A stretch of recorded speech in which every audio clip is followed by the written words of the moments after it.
那誰那天分手？你淚痕像條綠色的銹，頑固地種在眼睛一角，直到永久抹不走。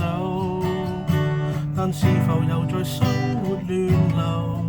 你那新生你也必須接受，就算多悔疚，自責別太久，不要戀戀心裏那個傷口。到日月穿山水，尚在恨那誰？誰曾無堅不摧，摧毀的廢墟，一早變做你美好新居。瘡疤你不畫，亦不知有過在這裏。淚答淚，風一吹，漸莫辨那誰？連重提往事也不再絕對。他怎傷害你？講起你沒再吐苦水。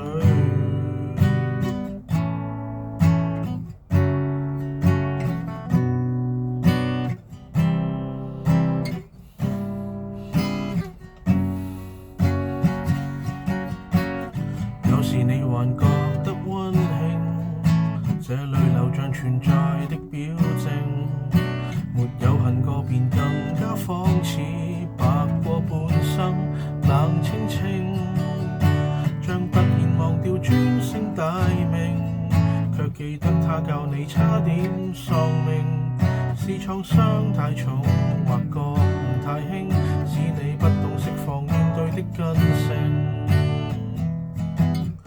到日月穿山水，尚在恨那誰？誰曾無堅不摧，摧毀的廢墟，一早變做你美好新居。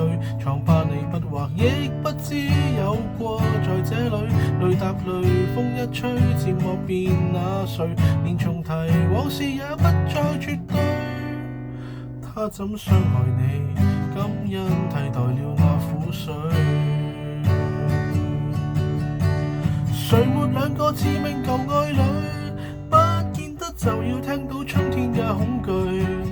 可以不唏噓，可以不心虛，放心跨過去。到日月穿山水，尚在恨那誰？誰曾無堅不摧，摧毀的廢墟，一早變做了滿山青翠。敏感處不碰，便不知你裝着心碎。若舊夢不堪追，就別問那誰？從何時你學會灑脫面對？他怎傷害你？可否就當作老天完整你那沒挫敗波折一生之旅，功德圓滿方可愛下去，大笑歸去。